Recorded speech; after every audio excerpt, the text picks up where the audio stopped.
Hey, welcome back to Yogi's Garage. We're back with Project Pepper, and as you saw in the last video, and if you haven't seen it, be sure to check it out. The engine started, power steering pump is working fine, everything is great except for the clutch.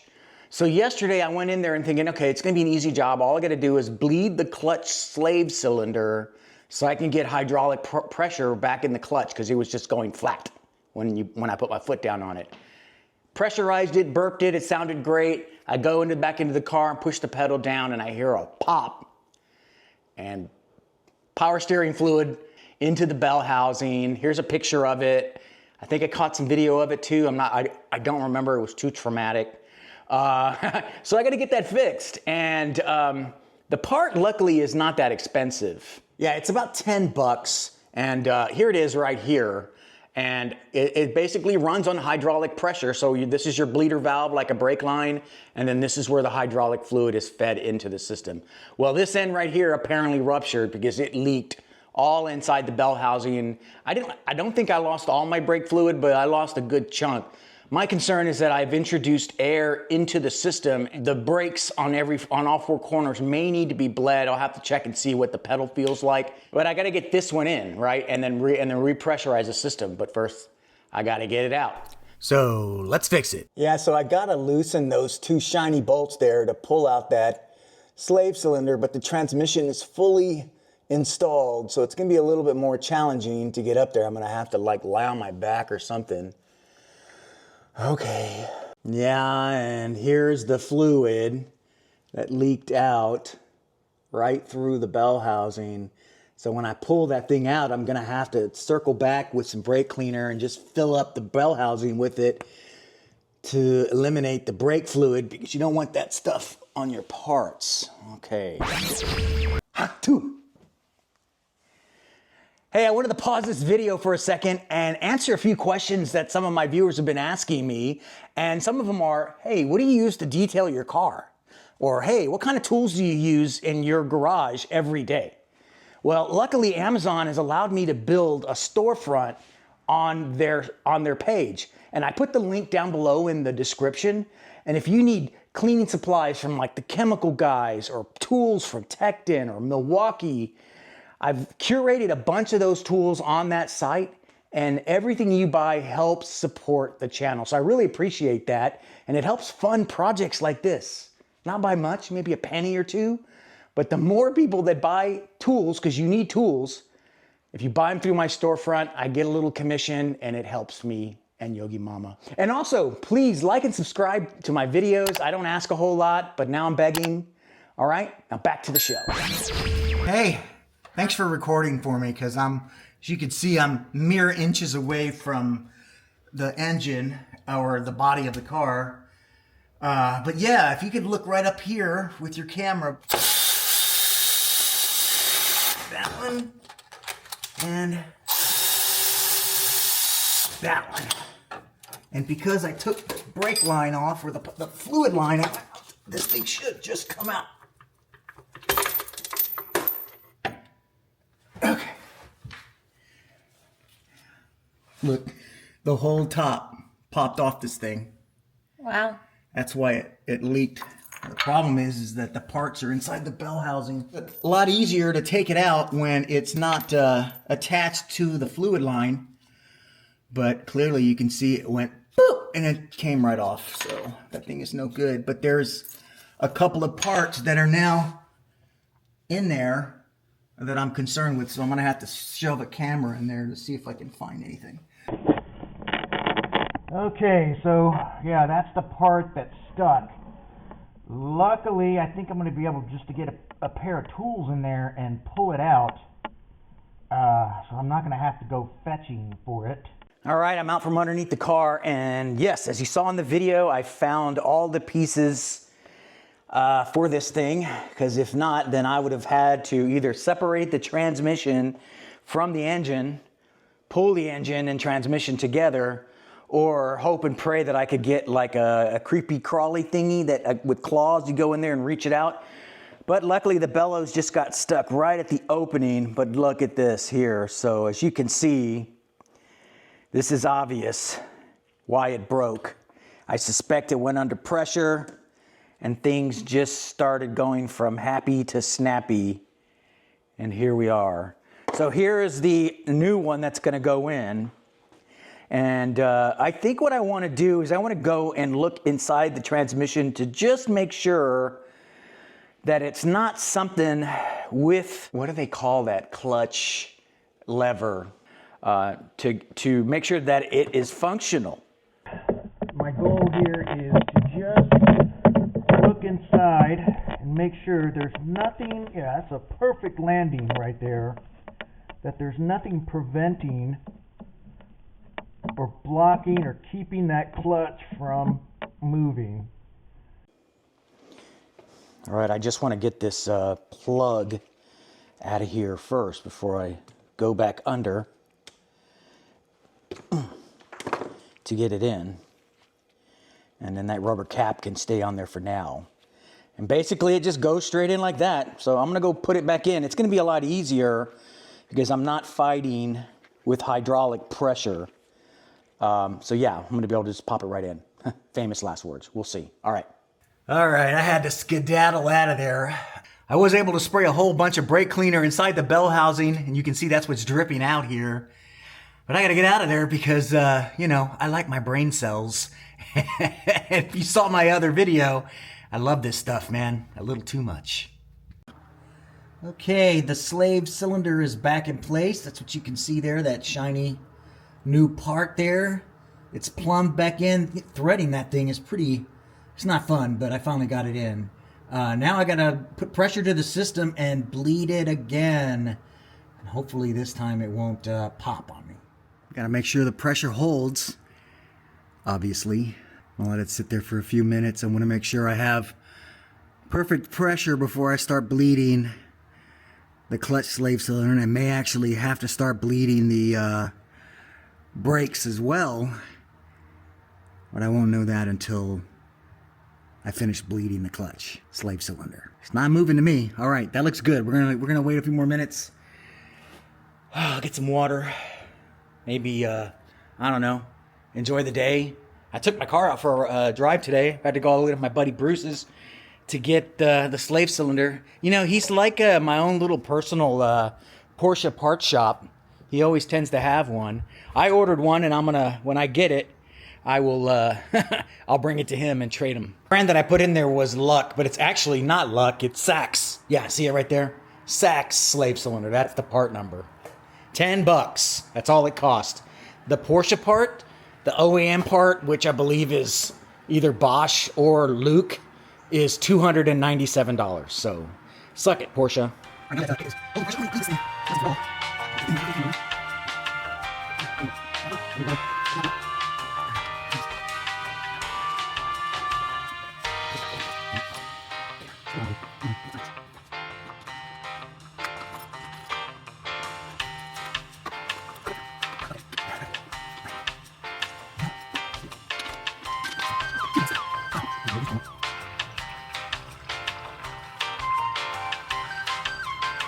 Not a lot of air coming out. I mean, it shouldn't be.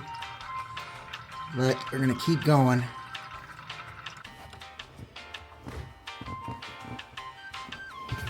Okay, went all the way down.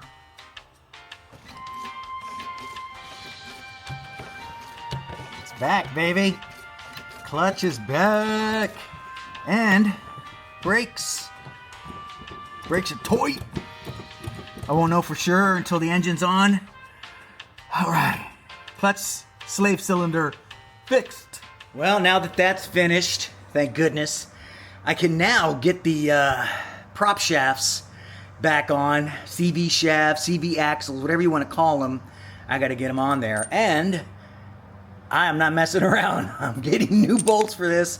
I'm not gonna, you know, freak out about a strip bolt from an old 20-year-old part or something. I'm kind of done with that.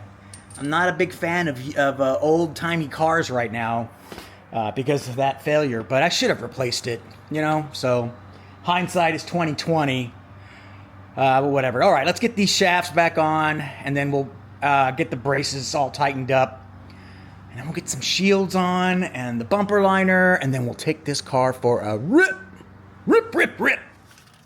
All right, the repair guide says about 60 foot-pounds on these CV axle bolts, but my experience is 60 is too much.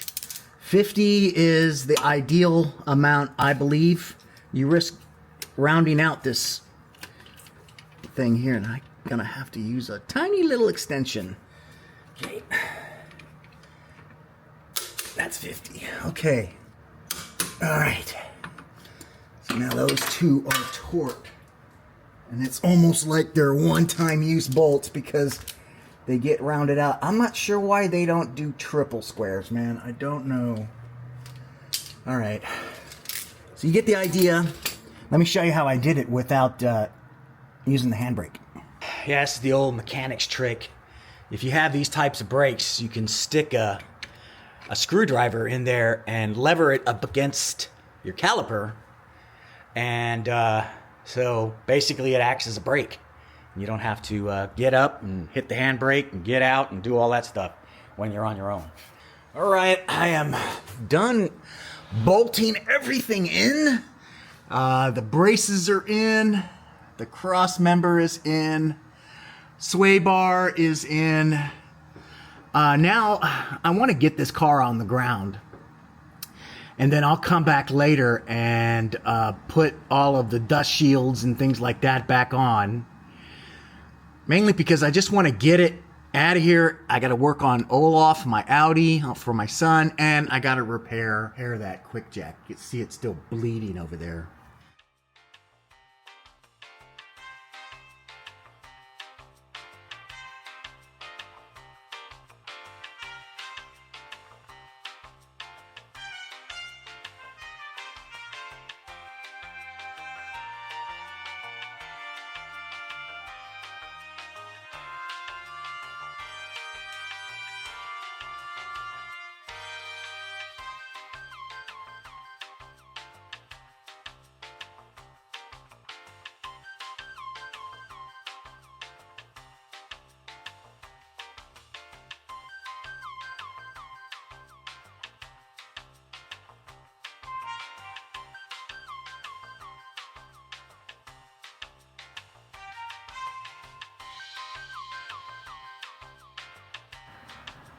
Wheels are on.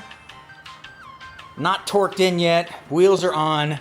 Liners are on. Not the underbelly stuff. Got a few more things I need to do before I put this car on the ground. And one of them is top off the coolant. And I also, believe it or not, have to take this off and this off. And the reason being is because I torqued those air conditioning lines in the previous video to 10 Newton meters, and they need to be double that. They're 8 mil bolts, not 6 mil bolts. So I need to put a little more ugga-dugga on them to make sure none of my precious refrigerant leaks out once I finally get to that point. I guess it's good in the sense that I get more practice on this thing because I struggled a lot with it before. And I'm just wondering if, maybe I should just take it off from the throttle body. I don't think I can, though, because those bottom bolts there are going to be interfered with. Damn. Okay. So it looks like I got to take the collar off and all of this, pull some of the fluid out to get to that. Damn it. Okay. Okay, car is on the ground. Everything looks good. I got the tires inflated to about 36 PSI. Do me a favor, put a comment down below and let me know what PSI you put your tires at. They just looked really low when I put the car back on the ground, and it could just be because I hadn't seen it on the ground in a while. But look, it's looking really good. Of course, the under trays are all missing. This is just a drive out, and moving the car too will get all that brake fluid out from inside the bell housing. I got most of it with the brake cleaner, but as soon as I started tipping this thing, as soon as I started putting this thing down one angle at a time, it started pouring out of the bell housing again. So let's go take it for a drive and see what it's like.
little bit. One more. One more. One more.